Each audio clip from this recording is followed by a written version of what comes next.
Isaac Jefferson's son-in-law posted a video on Instagram mocking him as a disgusting old man, hunched over, forgetful, and ridiculous.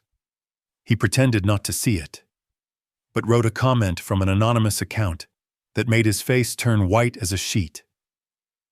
He revealed the whole truth. Before we continue, please subscribe to the channel and write in the comments what time it is where you are now. The driveway gravel crunched under his tires as he pulled in just past midnight. Friday nights at Jefferson Family Diner always ran long.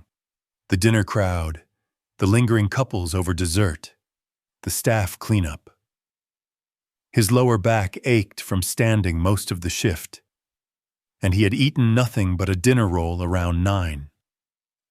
The house sat dark except for the porch light he had left on that morning. He grabbed his keys from the ignition and made his way to the front door, fumbling briefly with the lock.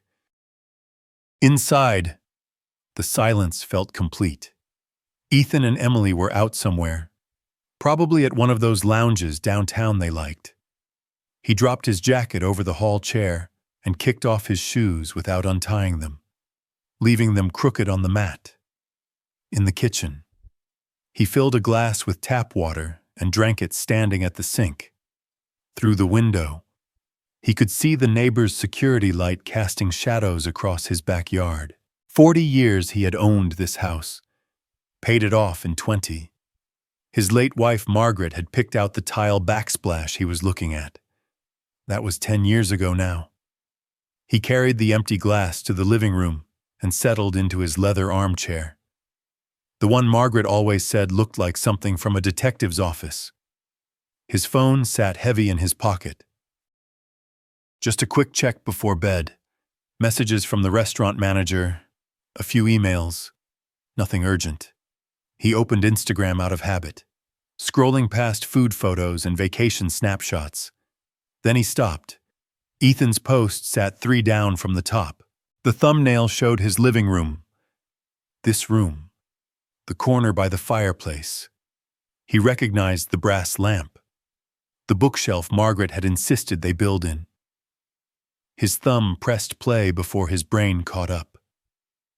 The video opened with Ethan walking in an exaggerated shuffle, his back hunched, one hand trembling theatrically. His voice came out pitched and quavering. "Oh no. Where did I put my pills? What year is it?" He straightened suddenly, grinning at the camera. That's Isaac checking what day it is, every single morning. The camera panned across his living room as Ethan continued. "Welcome to the museum, folks. Everything here is from 1985. The disgusting old man won't update anything because he's stuck in the past. Just like his brain." He picked up the remote control from his side table, the universal one he had finally figured out how to program. Look at this ancient technology. Buddy thinks he's a genius for working this thing. The view count sat at 2,500, posted 7 hours ago while he was expediting orders in a kitchen he had built from nothing. 400 likes, dozens of comments with laughing emojis. He set the phone face down on the side table. His hands wanted to shake, but he held them steady. Outside, a car passed, its headlights sweeping across the ceiling. He stood and walked to the front window, looking out at the empty street. The Thompsons across the way had their television on. He could see the blue flicker through their curtains. This man lived in his house. He had co-signed his car loan 3 years ago when the bank wouldn't approve him a loan. He had bought groceries when they were short, given them the master bedroom because it had the attached bath, and Emily mentioned Ethan liked long showers. He returned to the chair and sat with his spine straight, hands flat on the armrests. The phone stayed face down. Whatever he did next needed to be right, not fast. Anger would make him sloppy. He had seen enough failed businesses to know that heated decisions led to permanent mistakes. 50 minutes passed, maybe longer. He heard the car pull up outside, heard their voices carrying across the lawn. Laughter. He stood smoothly and walked to the kitchen, filling the kettle at the sink. By the time their key turned in the lock, he had 2 mugs out and was measuring honey into his... "Hey, Isaac, you still up?" Ethan's voice came from the entryway, cheerful and easy. He kept his tone level, almost bored. "Just making some tea. Long day at the restaurant." Emily appeared in the kitchen doorway, her jacket still on. She looked tired but relaxed. "How was the dinner rush?" "Steady. The usual Friday crowd." He stirred the honey, watching it dissolve. We grabbed food out. Ethan leaned against the counter, scrolling his phone with his thumb. "Didn't want to bother you for cooking." He glanced up at him, let himself smile slightly. How considerate. Emily moved closer, studying his face. She had her mother's eyes, the same way of looking that suggested she could read thoughts. "You look tired. Dad, you should get some rest." "He will." He looked between them, taking in Ethan's relaxed posture, his easy grin. "You two have a good evening." Ethan's smile widened. "Great evening. Really great." Something in his tone. He turned back to his tea. "I'm glad someone's having fun. Don't stay up too late." Emily squeezed his shoulder briefly as she passed. "Good night." "Good night." Their bedroom door closed. He heard muffled conversation, then quiet. He finished his tea standing at the counter, rinsed the mug, placed it in the dish rack. The house settled around him with its familiar creaks. In his bedroom, he lay on top of the covers, still dressed. Sleep felt impossible. His mind worked through what he had seen, what it meant. 35 years building that restaurant from a small cafe to a full dining establishment. Gave them a home when Ethan lost his apartment. This was respect now. Public mockery. No. Anger would be expected. Anger was what a foolish old man would bring. They would apologize with practiced sincerity, promise to delete it, make him feel like he was overreacting. He needed something else. Something that would make them wonder, make them worry. Something cold. Around 4 a.m, he reached for his phone on the nightstand. He had an old Instagram account from years back, something a marketing consultant had convinced him to set up for the restaurant. They had never used it. He couldn't even remember the password at first. Had to reset it 3 times. The account was blank. No profile picture, no posts, no followers. Perfect. He navigated back to Ethan's video. The view count had climbed to 2,800. He scrolled through the comments. People he didn't know laughing at him in his own house. He tapped the comment box and typed slowly with one finger. "I know what you did." His thumb hovered over the post button. 7 words. No explanation. No accusation. Just enough to plant a seed. He pressed it and watched the comment appear at the bottom of the thread. He closed the app, set the phone aside, and finally felt his muscles relax. Let him find it. Let him wonder who knew, what they knew, how much they had figured out. Let him spend his weekend looking over his shoulder. He closed his eyes and smiled in the darkness. The sleep that came after felt earned. He woke before dawn, despite sleeping only a few hours. Old habits from restaurant ownership. His body didn't understand the concept of sleeping in. The house was silent, except for the furnace cycling on. Through his bedroom window, the sky was turning that particular shade of gray that meant sunrise was still half an hour off. He dressed in his usual clothes, khakis and a button-down, and made his way to the kitchen. The coffee maker gurgled as it worked. He pulled out the newspaper from the front porch, still wrapped in its plastic sleeve, and spread it across the kitchen table. Around 9, he heard movement from their bedroom. The bathroom door closed. Water ran. He turned to the sports section, reading about the Bulls' latest loss without really absorbing any of it. Ethan appeared in the kitchen doorway, already dressed, which was unusual for a Saturday. His phone was in his hand, thumb moving across the screen. His face had less color than normal. He glanced up briefly. "Morning. Sleep well, yeah. Fine. You?" His eyes stayed on his phone like a rock. He was exhausted after the restaurant. He folded the sports section and reached for the local news. "Coffee's fresh if you want some." He moved to the counter, still staring at his screen. His hand shook slightly as he poured, spilling a few drops on the granite. He grabbed a paper towel and wiped it quickly. Emily emerged a few minutes later, her hair pulled back in a ponytail. She looked from Ethan to him, her expression shifting to something concerned. "Ethan, you okay? You look pale." "I'm fine." His voice came out too quick. "Just checking messages." He kept his tone casual, conversational. "Anything interesting online these days?" "No." He finally looked up, meeting his eyes for half a second. "Nothing. Just the usual." The morning stretched out with uncomfortable quiet. Ethan kept checking his phone every few minutes.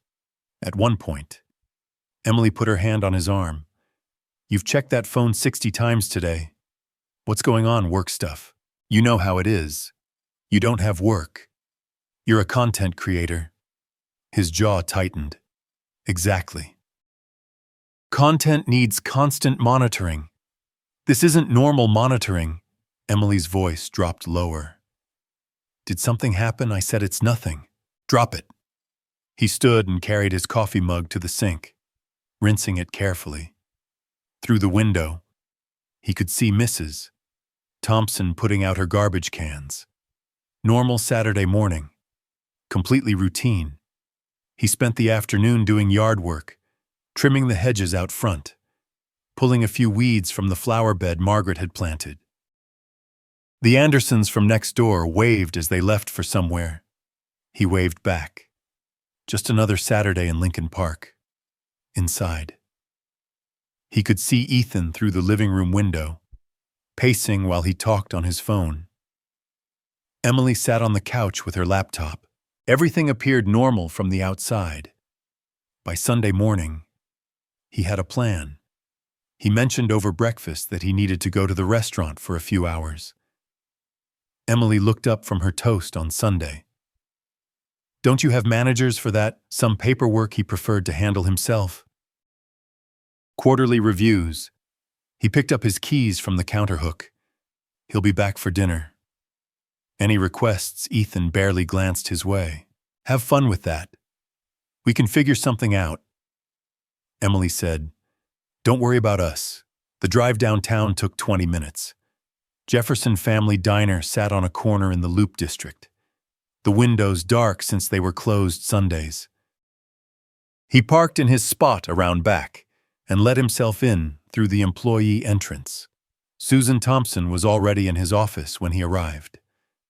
She had been his bookkeeper for 15 years, ever since her previous accounting firm downsized. She looked up from the computer screen, her reading glasses perched on her nose. "Thank you for coming in on your day off. You sounded serious on the phone yesterday." She gestured at the chair across from his desk. "What's this about?" He sat down and folded his hands. He needed her to check every transaction Emily touched. Every single one. Susan's expression shifted from curious to concerned. "Isaac, are you sure you want to know?" "I'm certain. Start with the last 3 years. If I find something, document everything, print everything, tell no one." She turned back to the computer and opened their accounting software. He pulled his chair around beside hers so he could see the screen. The office felt smaller with both of them crowded around the desk. For the next several hours, they worked through transaction records. Susan's finger traced across the screen, pausing occasionally. "This one," she would say. Then 6 minutes later, "This one, too." A pattern emerged. Payments to something called Apex Marketing Solutions marked as consulting fees. Cash withdrawals on Emily's card for business supplies that never appeared in inventory. Transfers that didn't match any vendor in their system. Susan printed each suspicious transaction. The stack of papers on his desk grew steadily thicker. Around 7 in the evening, she leaned back and removed her glasses, rubbing the bridge of her nose. "Isaac, this company, Apex Marketing Solutions. It doesn't exist." He checked the business registry. Nothing. "How much?" She looked at her notepad where she had been keeping a running total. 50,000 so far. Maybe more if he kept looking.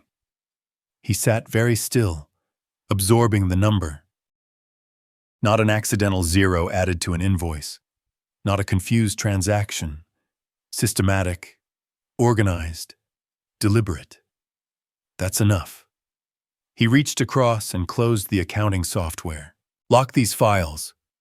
Password protect them. What are you going to do what he should have done years ago? Pay attention." After Susan left, he sat alone in the office with the printed evidence spread across his desk. The numbers didn't lie. $50,000. Money he had earned through early mornings and late nights, through burned fingers and aching feet, through 24 days when they first opened. He picked up his phone and scrolled through his contacts to Emily's name. His finger hovered over the call button. Then he set the phone down. Not yet. Not while he was still figuring out the full picture. He gathered the printouts, squared the edges, and locked them in his desk drawer. The office lights went off with a click. He walked through the dark restaurant to the back door, checking that it locked behind him. In his car, he sat with his hands on the steering wheel, engine off. The parking lot was empty, except for a delivery truck parked across the street, above him. The sky had turned deep purple with approaching night. The video hadn't been just cruelty. It had been contempt. The kind of contempt that came from feeling superior to someone, from thinking they were too stupid to notice. They had mocked him while stealing from him. They had laughed while robbing him blind. He started the engine and drove home through the quiet streets. Monday morning. He woke before Ethan and Emily stirred. He made his coffee, read the news, waited until 9. Then he took his phone to the bedroom and closed the door. The law firm's website had listed their phone number at the top. He dialed and waited through 2 rings. Hayes and Associates. "How may I help you?" He needed to schedule a consultation with Mr. Hayes. "Of course." "May I ask the nature of the consultation, asset protection, and family law matters?" He had Tuesday at 11. "Does that work for you perfect?" "Isaac Jefferson, JFs. We'll see you then." "Mr. Jefferson." He ended the call and deleted it from his recent list. Then he opened his calendar app and added the appointment under a simple note. Dentist. Let them see it if they looked. Let them think nothing was happening. He opened the bedroom door and returned to the kitchen, where Ethan sat at the table with his phone. He looked up briefly, his expression guarded. "Morning," he said, pouring another cup of coffee. "Looks like good weather today." He nodded and went back to his screen. He picked up the newspaper and turned to the business section, reading about quarterly earnings and market trends.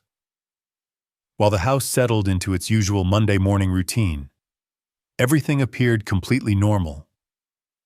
Monday crawled by with deliberate normality, He kept to his routine at the restaurant: inventory checks, staff meetings, reviewing next week's reservations.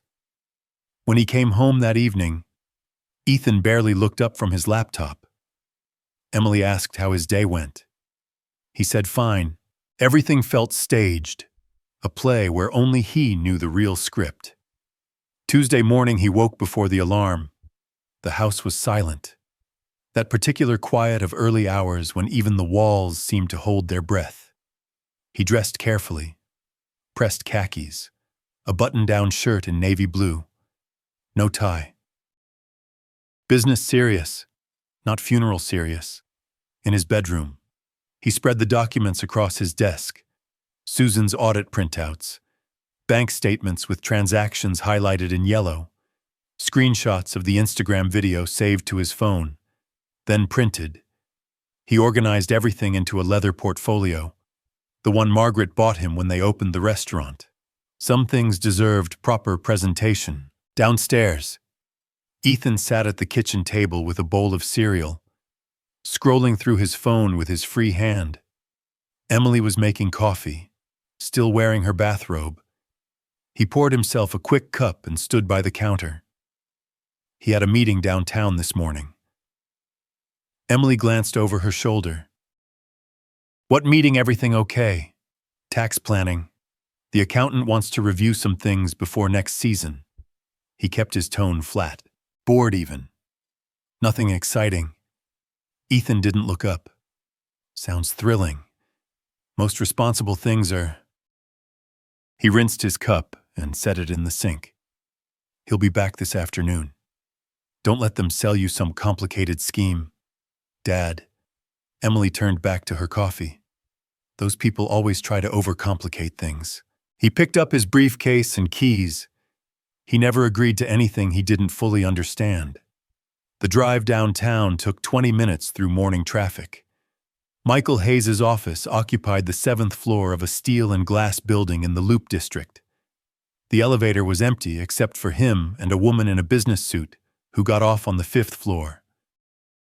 He watched the numbers climb, felt his chest tighten slightly. This was different from investigating. This was acting. The reception area had modern furniture, clean lines, legal journals arranged on a glass coffee table. Everything spoke of competence without ostentation.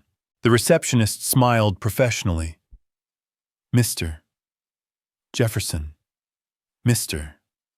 Hayes will see you now. The conference room had windows overlooking the city, Lake Michigan visible in the distance. Michael Hayes was younger than he had expected. Maybe 50, with silver threading through his black hair. His handshake was firm, his eyes direct. Mr. Jefferson, thank you for coming in. He gestured to the chairs. Please sit. He opened his portfolio and slid the papers across the polished table. He needed to show him some things. Michael put on reading glasses and began examining each document methodically. He would pause occasionally, make a note on his legal pad, then continue. He waited, watching his face for reactions. He gave away nothing until he finished. Walk him through what happened. Start with the video. Friday evening. He found it by accident while checking Instagram. He kept his voice level, factual. He filmed it in his living room, posted it while he was working. And his response was to leave an anonymous comment. He wanted to see his reaction to see if there was something more to hide. And was there? Michael looked up from the papers. He pushed the audit results toward him. $50,000 worth of something.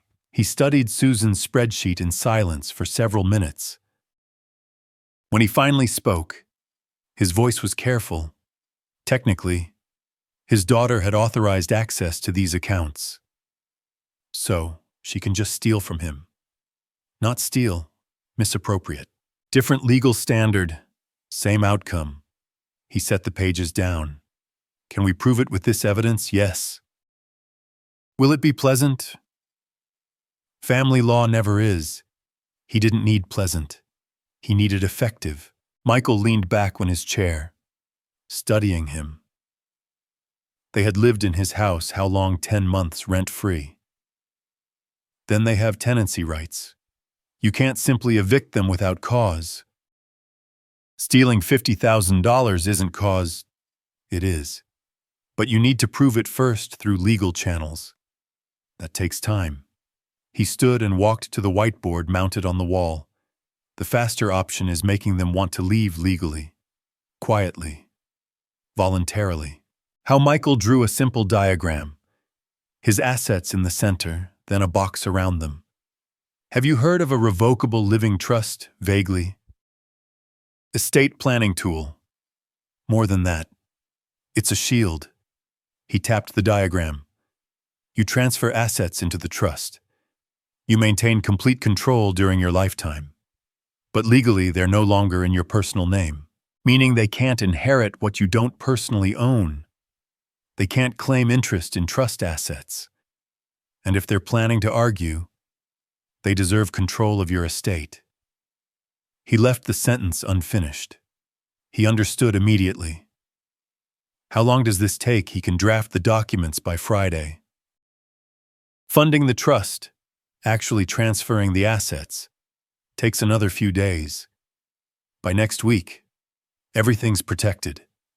What's the first step? Michael returned to his seat and pulled out a fresh legal pad. Revoke her account access today. Won't that alert them? Frame it as routine financial housekeeping. Bank security requirements, tax optimization. Any of those, he wrote something down. If they're innocent, they'll accept it. If they're guilty, they'll panic quietly. Either way, we learned something. Exactly. Michael looked up and Isaac, record everything from now on. Illinois is a one-party consent state. You don't need their permission. We spent another 40 minutes discussing details. He would have trust documents ready for review by Saturday. He should change all passwords immediately, document every interaction, keep detailed records. If they didn't leave voluntarily, we would have everything ready for formal eviction proceedings backed by fraud evidence. When he stood to leave, Michael shook his hand again. One more thing. Keep the original audit documents somewhere secure. Make copies, one set here, one somewhere safe that they can't access. What about involving the police? Not yet. We build the complete case first, then we decide how to use it. He drove home through midday traffic, but his mind was already 3 steps ahead. First the passwords, then dinner tonight when he would make the announcement. Let them wonder. Let them test the locks and find everything sealed. Back home, their car was gone. Perfect. He went straight to his office and opened his laptop. Bank websites first. Personal checking. Savings. The business accounts for the restaurant. Each password change felt like closing a door. 50 minutes later, he had a list of new passwords locked in his desk drawer. By evening, he had prepared dinner. Nothing fancy, just roasted chicken and vegetables. He set the table deliberately. 3 places. When he heard their car in the driveway, he was in the kitchen stirring gravy. The picture of domestic routine. Dinner in 25 minutes. He called out when they came in. Can you both join me? It wasn't quite a request. We sat at the dining room table, plates full, the evening light slanting through the windows.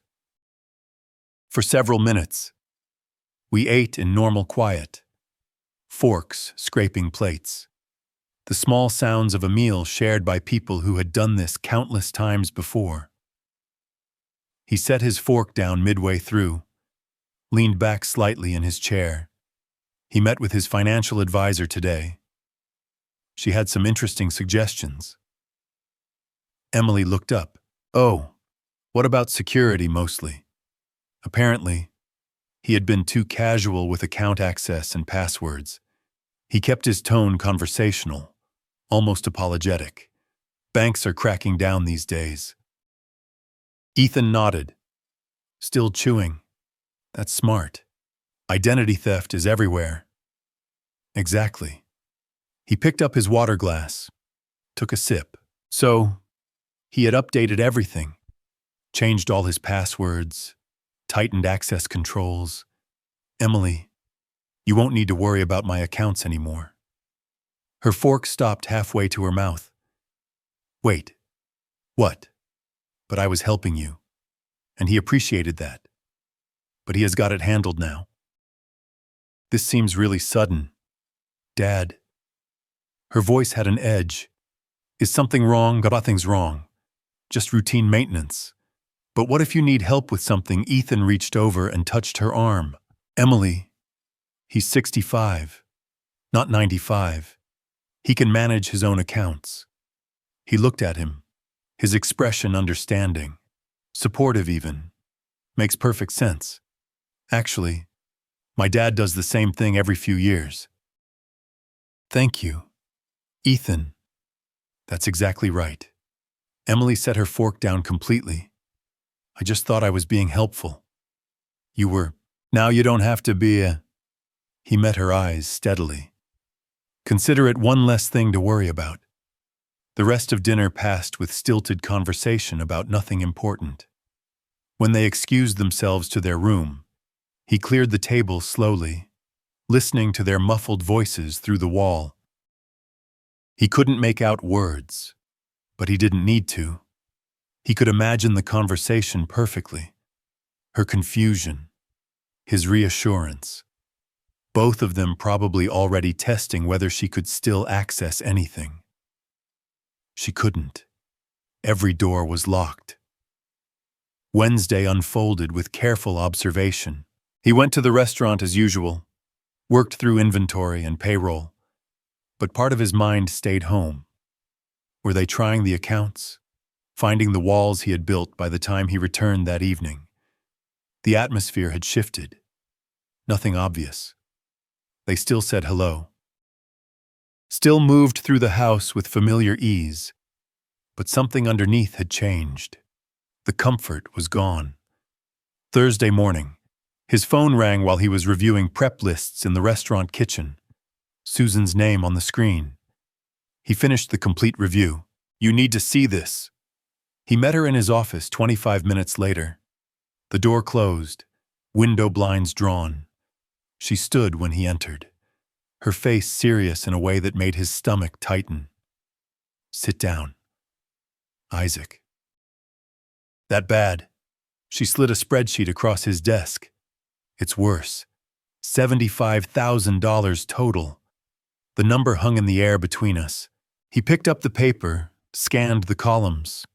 How the marketing company payments we found initially, plus systematic cash withdrawals on the emergency card you gave her. Susan sat down across from him. He went back further. It's been going on for 3 years, almost to the day they moved in. 3 years. He set the paper down carefully, steady and systematic. This wasn't impulsive. Isaac, this was planned. She opened a folder and spread out more documents. Look at the pattern. Withdrawals every 2 weeks. Always just under reporting thresholds. Payments to Apex Marketing Solutions monthly, like clockwork. Even the amounts varied slightly. Nothing so consistent it would trigger automatic fraud detection. He studied the evidence laid out before him. Each entry was another small cut, another moment of theft while he worked or slept or trusted. Make 3 copies, perfect copies, already done. 1 for you, 1 secured off-site, 1 for your attorney. Thank you, Susan. He looked up at her. Not just for this, for everything. He had worked for you 15 years. You have always been fair, always been honest. She closed the folder. Whatever you are planning to do about this, I am here by early afternoon. He was back in Michael's office building, riding the elevator up with the expanded evidence folder in his briefcase. This time we met in his personal office, smaller and more efficient than the conference room. He opened the folder, began reading. After the second page, he let out a low whistle. This changes everything. This is serious criminal fraud. What are my options? Civil suit for restitution, criminal charges, or both?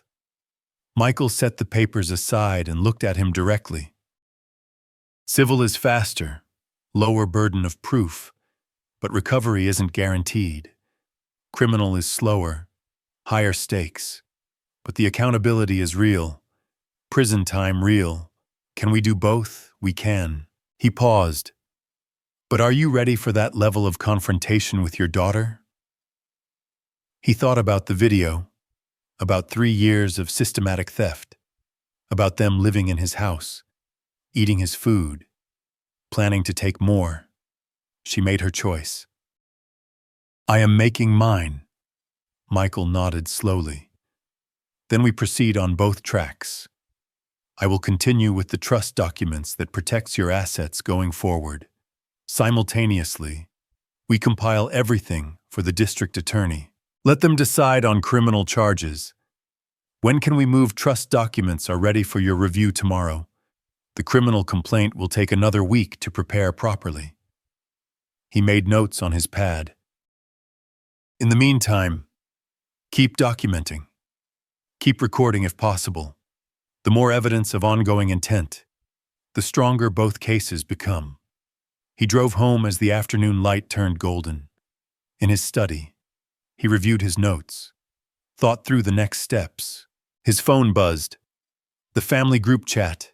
Ethan's name appeared first. Hey, Isaac, maybe we should talk about the future. A second message followed. You are 65.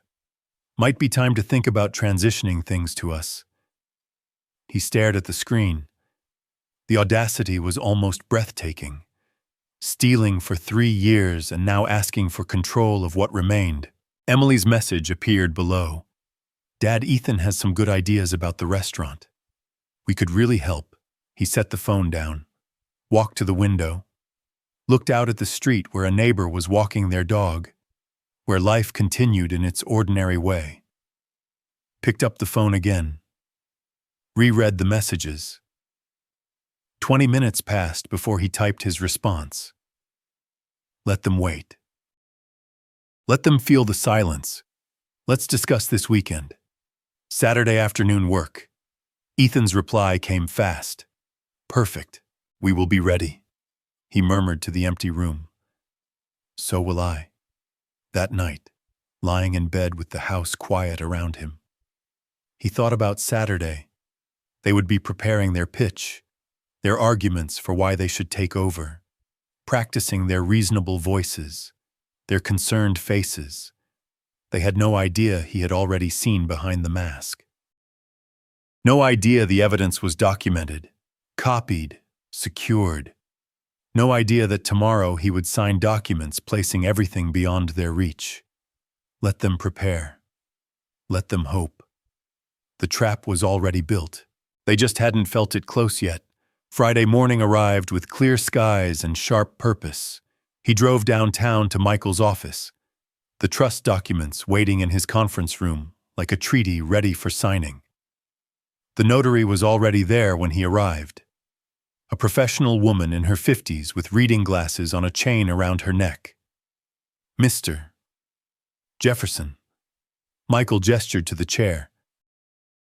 Everything's prepared. The papers spread across the table told a simple story in legal language. The Jefferson Family Trust, naming him as trustee with complete control during his lifetime, and Chicago Food Security Fund as beneficiary after his death. Not a word about Emily, not a mention of Ethan. Sign each page where marked, Michael said, sliding a pen across the polished wood. He read every line, not performing now, actually reading. When he reached the beneficiary clause, he paused, making sure it helps people who actually need it. Noble choice and absolutely airtight legally. Michael watched him sign R. Jefferson. I Jefferson. The notary added her stamp with practiced efficiency, the sound of it final and official. As of now, Michael said, as he gathered the documents into a folder. Legally, you don't personally own these assets. The trust does. He drove home with a copy in his briefcase, feeling the weight of doors closing behind him. Everything protected, everything beyond their reach. Time for the next phase, that afternoon. He walked into the kitchen and stopped mid-stride. Emily was there making coffee, and he let his face go blank, puzzled. "Dad," she set down the mug. "You okay? He came in here for..." He touched his forehead. What did he need? She approached slowly, concern written across her features or a good imitation of it. "What do you need?" "He can help." "Water." "Yes." He looked around the kitchen, as if seeing it for the first time. "The glasses are..." "Where do we keep glasses?" "Same place they have always been." She opened the cabinet, handed him one. "Are you feeling all right?" "Just tired." He filled the glass, drank slowly, shuffled out of the room. Behind him, he heard her pull out her phone. Throughout the afternoon, he sprinkled in small moments of confusion.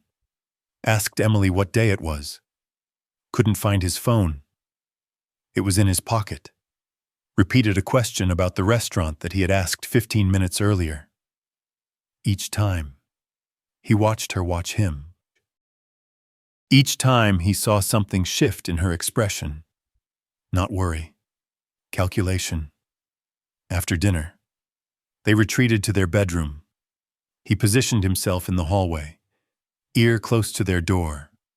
The wood was thin, old house construction. Their voices came through muffled but excited. "Getting worse." Ethan's voice. "Sooner than we thought," Emily replied. "Doctor evaluation conservatorship." He stepped back quietly, returned to his room. They weren't concerned family members. They were strategists adjusting their timeline. Perfect. Saturday morning. He escalated. At breakfast. He looked at Emily with genuine confusion on his face. "Wait, the restaurant is closed today." "No. Dad, you are open today. Closed Sundays. Remember right." "Sundays." He nodded slowly, but let uncertainty linger in his eyes. "Have I always been closed Sundays?" She exchanged a glance with Ethan. He was barely suppressing a smile. "As long as I have known you," she said gently. 15 minutes later, after finishing his toast, he asked again, "So, we are closed today?" Her pen paused over her phone screen. She was taking notes now, documenting, building her case while he built his. That afternoon, she sat beside him on the couch and took his hand. "Dad, I have been thinking. Maybe we should schedule a checkup. Just routine. Do I need one? I feel fine. You have been forgetting little things. It is probably nothing. But let's be sure." Her voice was soft, concerned, almost convincing. "Forgetting things like what? Like this morning. The restaurant schedule you asked 4 times. He let worry cross his face. "He did. He doesn't remember that. That's exactly why we should go, just to be safe." "All right. If you think it is best." He squeezed her hand, played the vulnerable father. Inside, he was marking every word, every false note of concern. His phone buzzed later that afternoon. Text from Michael. "Trust fully funded. All transfers complete. You are protected." He deleted the message immediately and felt something settle in his chest. The house, the restaurant, the accounts. All of it now in the trust. Untouchable. Let them plot. Let them scheme. They were fighting over something that no longer existed. Sunday morning, he carried a folder of papers to the dining table. Just reviewing some restaurant paperwork. He said to no one in particular. He set it down while he went to get coffee. Documents clearly visible. Michael Hayes's letterhead. The word trust prominent on the top page. Going to take a shower, he announced, and went upstairs. But he stopped at the top, positioned where he could see the dining room reflected in the hallway mirror. 6 minutes. That's how long Ethan lasted. He watched him glance toward the stairs, then move to the table. He opened the folder quickly, his face going pale as he read. His phone came out. Flash off. Quick photographs of each page. He closed the folder, but put it back wrong. Different page on top. Amateur. He went straight to their bedroom and closed the door. He showered, dressed, came back downstairs. The folder sat exactly where he had left it, exactly as Ethan had replaced it. He picked it up casually and returned it to his study. Their bedroom door stayed closed for over 90 minutes. When it finally opened, they emerged with strained smiles and dead eyes. Sunday dinner was a performance. Them pretending everything was normal. Him pretending to be confused. All of us lying to each other across the table. Did you have a nice day? Dad, Emily asked, her voice too bright. Did I? I think so. What did I do today? Ethan jumped in quickly. You were here reading mostly. Was I? He let his brow furrow. My memory feels foggy. Maybe you should get more rest tonight, Emily said, shooting a glance at Ethan. That night, lying in bed, he reviewed his position like a general surveying a battlefield. Trust complete. Evidence of theft documented. Their attempt to portray him as incompetent, recorded through their own words and actions. They were panicking, making mistakes, and he was there to catch every one. Tomorrow, they would make their move. He could feel it coming like a storm on the horizon. He fell asleep easily, knowing Monday would bring their desperation into the open, where he could see it clearly and capture it permanently. Monday morning. He woke before dawn and went straight to his dresser. The small voice recorder sat in the top drawer, pocket-sized, powerful, exactly what he needed. He pressed record and spoke softly, testing Monday morning. The playback was crystal clear. He slid it into his shirt pocket and clipped it inside, then practiced normal movements, sitting, standing, reaching. The device stayed invisible, silent. Illinois' one-party consent law meant he didn't need their permission to record.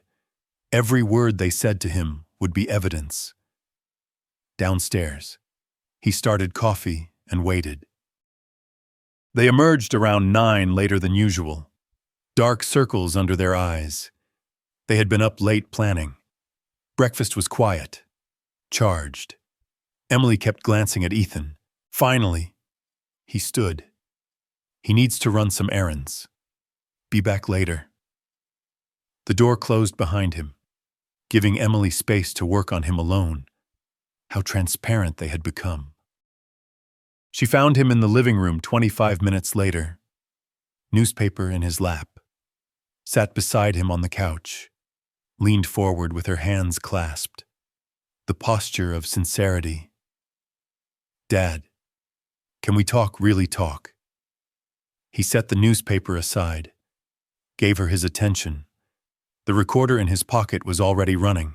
I am worried about you. She took his hand, her voice soft. You have been forgetting things, seeming confused. Ethan and I just want to help. I feel fine, honey. I know you do.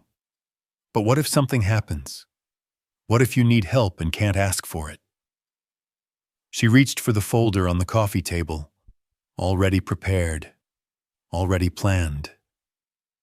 He had a lawyer draw up a power of attorney just in case. The papers she slid across to him were multiple pages stapled. General power of attorney, the header read. He picked them up. appeared to read slowly while actually reading every word. Bank accounts, medical decisions, property sales, comprehensive control of everything.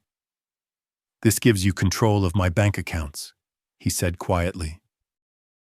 "Only if you need me to manage them. Otherwise, everything stays the same." He flipped through the pages and medical decisions. "Just if you are unable to make them yourself, it is protective. Dad, that's why it should be family. Someone you trust." He set the papers down carefully on the side table. Didn't hand them back. "This is a big decision. Emily, let me think about it."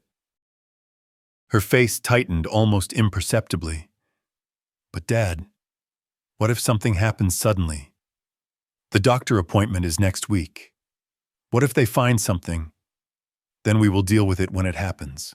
Having this in place now would give us peace of mind." Whose peace of mind? He met her eyes. "Mine or yours?" She blinked, caught off guard. "All of ours. We are family." "Exactly. Family. Which is why I need to be sure about this." He picked up his newspaper again. "Sure about what is right for everyone, sure about what trusting your own daughter. Sure about what is right for everyone," he repeated, not looking at her. She stood abruptly, frustrated, but trying to hide it. "Just think about it. Please."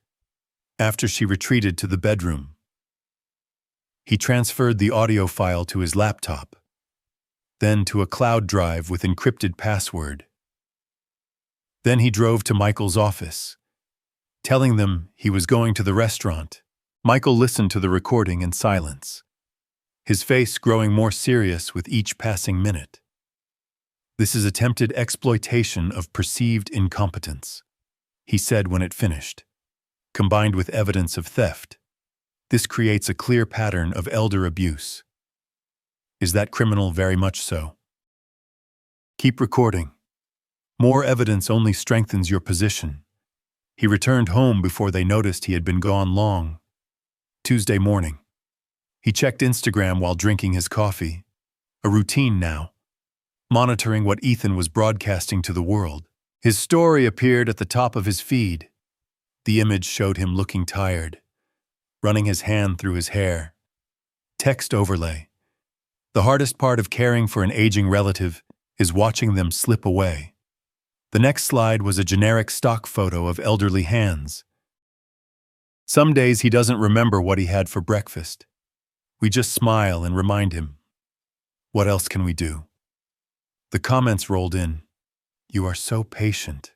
This must be so hard. You are wonderful for taking care of him." He screenshot every slide, every comment, opened his photos and created an album. Evidence Ethan SM. Then he scrolled back through his recent posts, realizing this wasn't new. He had been building this narrative for over a week. Subtle mentions of family challenges, posts about being more caregiver than son-in-law, creating a public record. If they pursued conservatorship, they would have proof of his decline. Witnesses who had seen his concerned posts, a documented timeline of his supposed incompetence. He saved everything.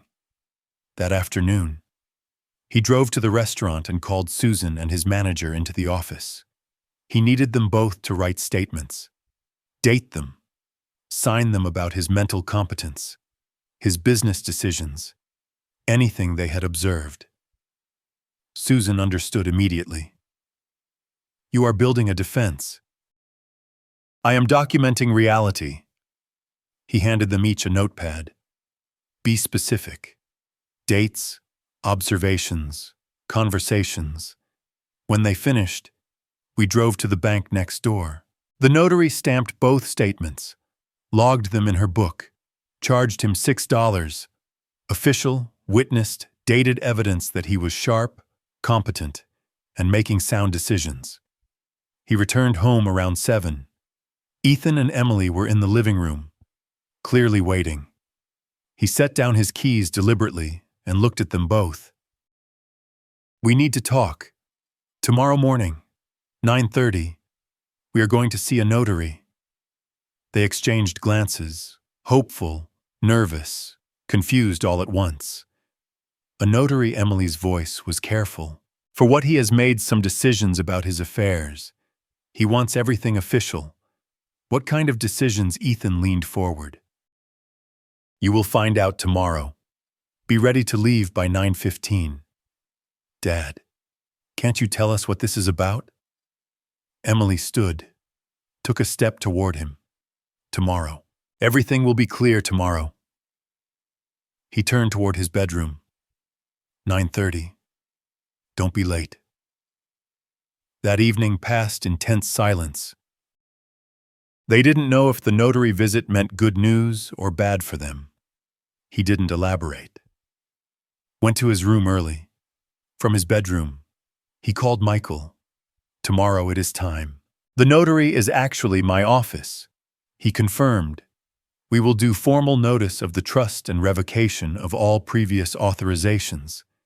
They think they are getting power of attorney. They are getting notice that they have no power at all. And Isaac, he paused. I will have security present just in case. He lay back on his bed, hands behind his head. It is, and stared at the ceiling.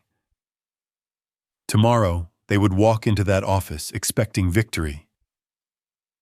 They would find out instead that every door was locked, every path was blocked, every assumption was wrong. The trap was built. Tomorrow it would spring. Wednesday morning arrived with clear skies and the weight of revelation. At 9:15, he loaded Ethan and Emily into his car, taking the driver's seat while they settled in back like uncertain passengers. The positioning felt appropriate. Where exactly are we going? Emily asked as he pulled out of the driveway. Michael Hayes' office downtown. Ethan leaned forward. Your attorney, he thought this was just a notary. Michael arranged the notary. Everything needs to be official. He kept his eyes on the road, navigating familiar streets toward the Loop District. The parking garage was nearly full. We rode the elevator in silence, just the mechanical hum and the counting floor numbers. 7. The doors opened to Michael's reception area. His assistant greeted us with professional warmth. Mr. Hayes is expecting you. Conference room B down the hall. Michael stood when we entered, gesturing to the chairs across from him. A notary sat to his right, stamp and logbook ready. Another person, a paralegal perhaps, occupied a chair against the wall. The table held neat stacks of documents. Good morning. Please, everyone sit. He took his seat confidently. Ethan and Emily sat together, united front already crumbling as they registered the formal atmosphere. Michael slid a document across the polished wood. We are here to formalize the Jefferson Family Trust and make official declarations. He picked up the pen he offered, read the indicated lines aloud for the record. I, Isaac Jefferson, hereby transfer all personal assets into the Jefferson Family Trust, effective immediately. His signature followed, clear, deliberate. The notary's stamp made 3 solid thumps across the pages. All my assets are now in this trust, he said, looking directly at Ethan and Emily. The restaurant, the house, bank accounts, everything. Emily found her voice first. What does that mean? It means after I die. It all goes to Chicago Food Security Fund, a charitable organization that actually helps people. He let that settle. I am also formally revoking any previous promises or understandings about inheritance. Ethan's face had gone pale. You are leaving everything to charity. That's correct. He leaned back, the documents signed and sealed. Now, there is something else we need to discuss. He commissioned a complete audit of the restaurant finances. Why would you do that? Emily's voice had risen half an octave. Because he wanted to understand where money was going. He nodded to Michael, who produced a thick folder. $75,000 missing. Over 3 years, the color drained from both their faces. Susan found payments to a fake marketing company. Your company, Ethan. Apex Marketing Solutions doesn't exist. She also found systematic cash withdrawals on the emergency card. He kept his tone conversational, almost pleasant, all documented, all traceable. There must be some accounting error. Ethan managed. No error. We have the bank records. The shell company registration uses your email address. He slid copies of the evidence across the table. We even have the Secretary of State's search showing no such business exists. Dad, I can explain, Emily started. Don't. The single word stopped her. Susan triple-checked. Michael verified. This is systematic theft. Ethan stood abruptly. He doesn't have to sit here and be accused. Michael's voice cut through calm and firm. Actually, Mr. Ethan, you do. Please sit down. The security guard at the door. He hadn't mentioned him explicitly, but he had been there the whole time. Shifted his weight slightly. Ethan noticed and sat. We are your family, Emily tried, her voice breaking. Family doesn't steal. Family doesn't mock. Family doesn't plot. He gathered his copies of the documents. We are done here. The trust is complete. The evidence is documented. You have been formally notified. The elevator ride down was silent, except for Emily's quiet crying. He drove home the same way we had come through midday traffic that seemed oblivious to the small war that had just concluded. How could you do this? Emily finally asked, as we pulled into the driveway. Cut out your own daughter. How could you steal from me while living in my house? Ethan's voice was tight. This is about that video. Isn't it? This is about who you really are, both of you. We entered the house and immediately scattered. Him to his study, them to their bedroom. Doors closed throughout the house like sequential detonations. The afternoon passed in cold silence. Everyone in separate corners, around 5. He heard their voices pick up through the baby monitor app he had installed in their room days ago. He put in his earbuds and listened. He is bluffing. Ethan's voice came through clear. If he had real proof, we would already be arrested. What do we do? Emily sounded desperate. We file with Adult Protective Services. Tomorrow morning. First thing. On what grounds? Dementia. Memory loss. Dangerous to himself. Ethan's voice gained confidence as he explained. We emphasized last week's confusion. My Instagram posts establish a timeline of decline. If APS investigates and assigns a conservator, we can challenge everything he signed today. Will that work? It is our only shot.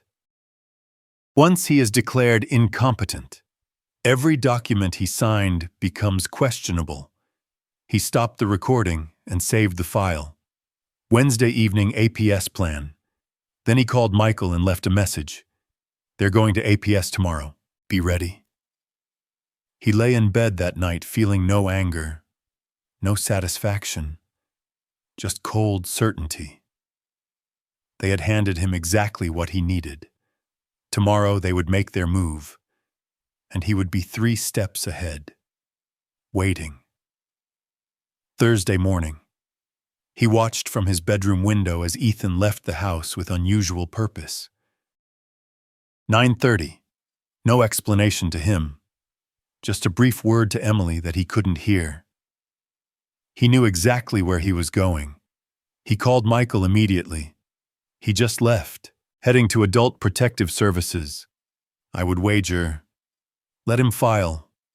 We are ready with counter documentation. His voice was calm, assured. You will get notification within 48 hours. I will be ready. He spent the morning at the restaurant maintaining normality. Susan met him in the office. everything documented and backed up. She patted the locked file cabinet, 3 copies completely secure. By afternoon, his phone chimed with an automated message. An investigation has been opened regarding your welfare. An investigator will visit within 48 hours. Perfect. Thursday evening. Ethan returned, looking smugly satisfied. At dinner, he made small talk and watched him carefully, looking for signs of worry. He found none. He ate slowly, asked about their day, commented on the weather, gave him nothing. That night, he organized his evidence on the desk: financial records, trust documents, audit results, and his phone with its recordings, everything labeled, everything accessible. He set out his medications, his balanced checkbook, his appointment calendar. Then he went to bed early and slept soundly. Friday morning at 11, the doorbell rang. The woman who stood there was professional, late 50s, with kind eyes and a clipboard. Mr. Jefferson, I am Gloria Miller from Illinois Adult Protective Services. I have been expecting someone. He shook her hand firmly. Please come in. Her eyebrows rose slightly. You were expecting us. He overheard the plan to file a complaint. My son-in-law and daughter. He gestured toward the living room. I will explain everything. Ethan and Emily emerged from their bedroom as Gloria and he settled into chairs. They hovered in the hallway, watching. Can we speak privately? Gloria asked. The living room is fine. They can hear. She began with standard questions. Can you tell me today's date? Friday, September 15th, 2025. Who is the current president? Donald Trump inaugurated this past January. What did you have for breakfast? Oatmeal with blueberries. Coffee, black orange juice. He made it himself at 7:15 this morning. She asked him to solve simple math. 18 times 7 126. Asked about current events. He discussed recent news, accurately gave details. Gloria made notes, and he could see her assessment forming. Then he said, may he show you why this complaint was filed? Please do. He retrieved the folder from his desk 2 weeks ago. He discovered $75,000 missing from his business accounts, stolen by his son-in-law. He slid the audit across to her. Here is the complete documentation. Her professional mask shifted as she studied the numbers. This is substantial fraud. Yes. 4 days after he confronted them, his daughter tried to get him to sign power of attorney. He showed her the document. Complete financial control. After he refused, this APS complaint was filed. Mr. Jefferson, these are serious allegations. He has more. He pulled out his phone. Illinois is a one-party consent state. He legally recorded conversations.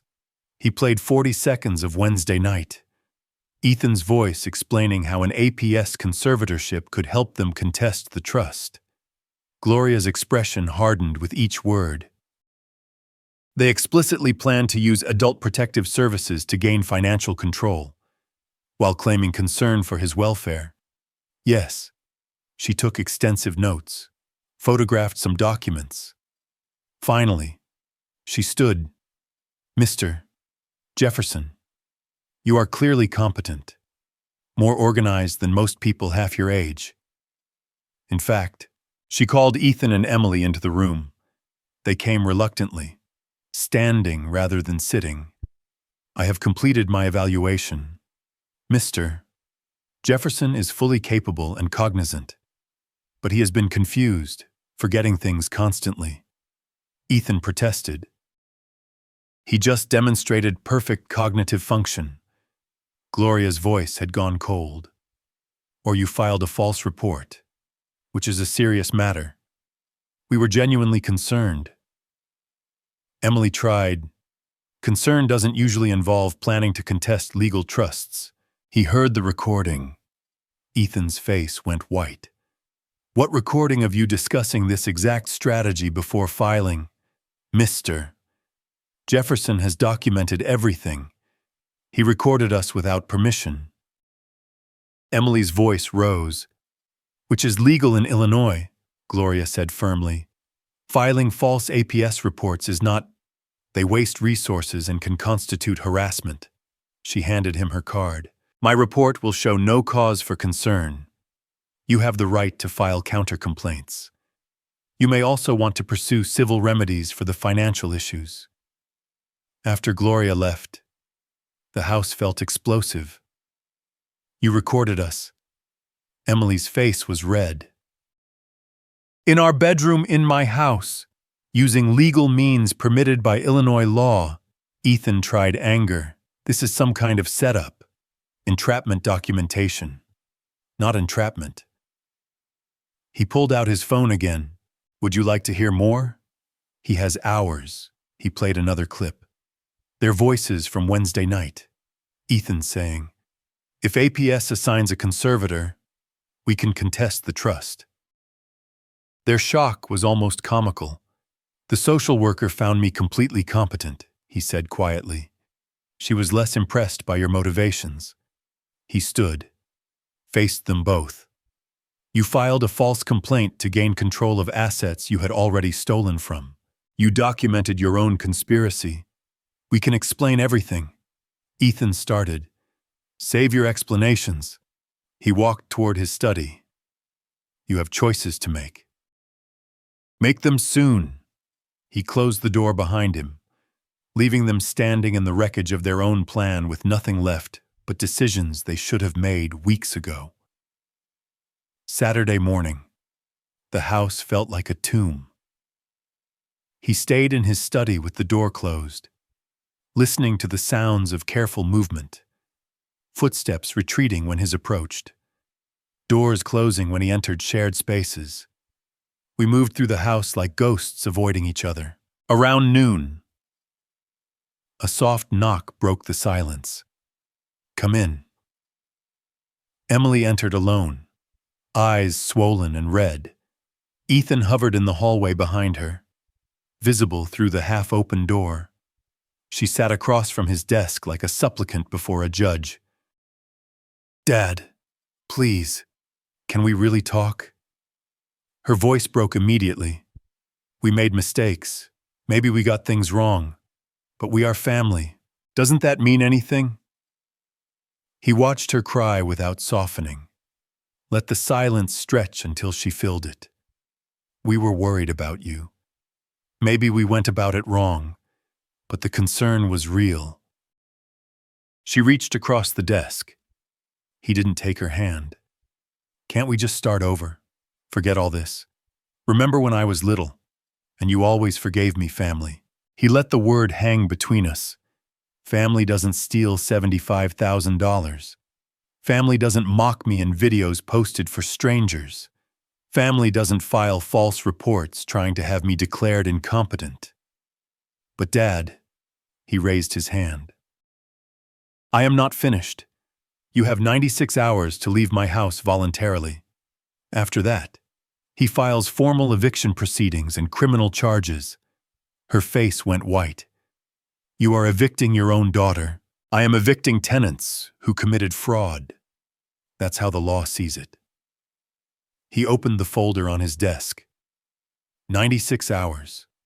4 days. Take your belongings. Leave your keys. Where are we supposed to go? That's no longer my concern. You had 10 months rent-free. You should have savings. Oh, wait. You spent my money instead. She left crying. He returned to his papers. Sunday. He drove to the restaurant to give them space and to escape the suffocating atmosphere. While he worked through inventory reports, his phone rang 4 times. Michael checking in. 4th attorney called to verify your evidence. He said on the 3rd call, they withdrew representation. Good. They are running out of options. Isaac, that's the point.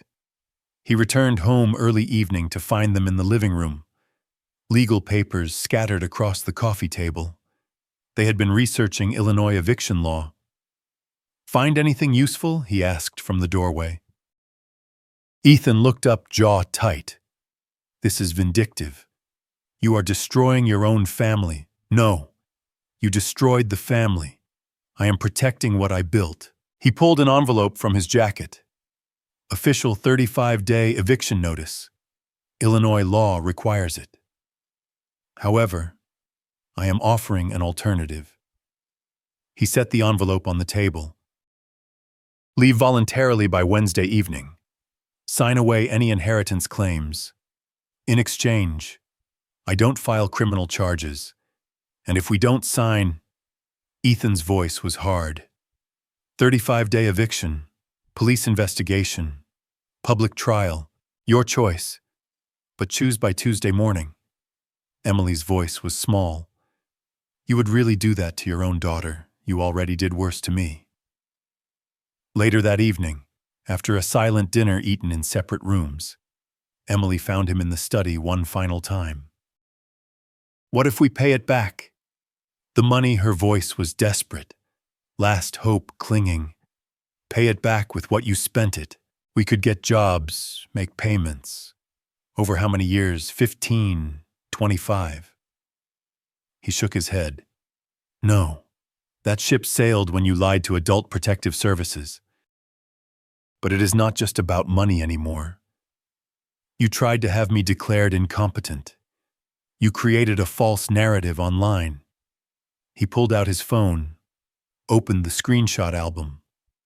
He has every Instagram post, every lie about my memory, every fake concern.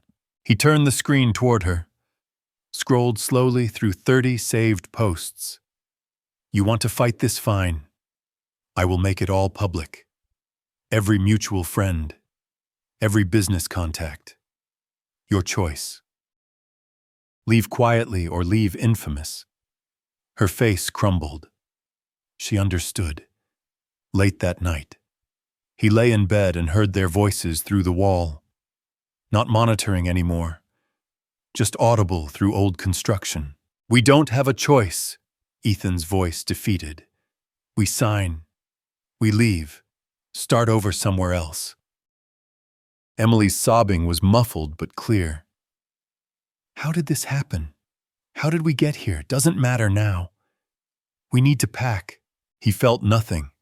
Not satisfaction, not guilt. Just cold certainty that justice was being served. That consequences mattered. That sometimes the hardest choices are the necessary ones. Tomorrow they would sign. Wednesday they would leave. It would be over. Tuesday morning at 10. They knocked on his study door, both dressed in street clothes, ready to leave after this final formality. The notary arrived minutes later. The same professional woman who had witnessed the trust signing. Ethan signed first, his pen pressing hard against the paper. Emily's hand shook as she added her signature below his. The notary stamped each page with efficient finality, closed her logbook, and left with a professional nod. Silence filled the room after she departed. That's it. Emily's voice was hollow. We are just done. You have until 7 to vacate. We will be gone before then. Ethan stood, touched Emily's arm. She started to speak, looking at him with something between anger and grief. But the words wouldn't form. She shook her head and followed him out. The door closed. He was alone with the signed documents that ended everything. The afternoon was the soundtrack of departure. Footsteps overhead, drawers sliding, boxes being taped shut. Around 3, he heard the rental truck arrive. Heavy furniture scraped across floors. He stayed in his study, working through restaurant paperwork, giving them space for what little dignity remained. Around 6:30, he went upstairs to his bedroom window. The truck sat in the driveway below, packed full.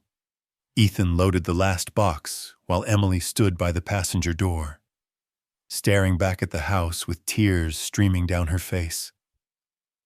He said something he couldn't hear. She climbed in. The truck pulled out. He watched until it turned the corner and disappeared. He felt nothing. Not satisfaction. Not sadness. Just emptiness, where tension had lived for 3 weeks, downstairs. He walked through the quiet house to their former bedroom. Empty, except for 2 keys on the dresser. House key and mailbox key placed side by side. He picked them up, felt their weight, then closed the door. Wednesday morning, he woke to true silence, made a single cup of coffee instead of a pot, sat at the kitchen table in morning light with no voices from the other room, no careful choreography of avoidance. His phone chimed. Instagram notification. He searched for Ethan's account out of curiosity. User not found. He deleted everything. Couldn't face the exposure when people started asking questions about those concerned caregiver posts. He deleted his screenshots. Didn't need them anymore. At the restaurant, Susan noticed immediately. You look different. Do I lighter? Like something lifted. She set an espresso on his desk. Whatever was weighing on you, it is resolved. Good. You have earned some peace. The day passed in blessed normality. Menu reviews, supplier calls, greeting regular customers who had been coming for years. This was his life, the business he had built from nothing. The thing they had tried to take. Still his. Still strong. After closing, he stayed behind while Susan finished paperwork. She brought him coffee before leaving. Sat briefly. Everything okay, boss? He looked around the empty dining room. Tables he had chosen, art he had selected, reputation he had built over 35 years. Yes, Susan. Everything is very okay now. She smiled, squeezed his shoulder, left him alone. He sat at his corner table, the one where he planned menus and dreamed about expansion. The coffee cooled while he thought about the last 3 weeks. Not revenge, restoration. They had tried to take what he had built. He had simply defended it, used their own weapons against them. Law, evidence, truth. He felt no guilt, no regret. Just quiet satisfaction that justice worked when you documented everything and stayed 3 steps ahead. His phone lit up with his own email to Chicago Food Security Fund. Would like to schedule meeting to discuss Jefferson Family Trust and ways to maximize its benefit. He hit send. The trust had been a defensive tool. Now it could be something more. Help people who actually needed it. Better legacy than thieves deserved. He finished the coffee, turned off the lights, locked up, drove home through Chicago streets with a clarity he hadn't felt in months. The house was dark when he arrived, but not lonely. His space again. His peace. Tomorrow, he would meet with the charity director. Next week, he would review restaurant expansion plans Susan had been urging. The future was clear now, unencumbered by people who had seen him as a resource to exploit rather than a person to respect. He smiled, the first genuine one in 3 weeks, not because he had won some game, because he had protected what mattered, because he had stood his ground, because sometimes the best revenge isn't making them suffer. Sometimes it is simply not letting them take what you earned, not letting them win. That's enough. Thank you for joining me in this tale of justice and resilience.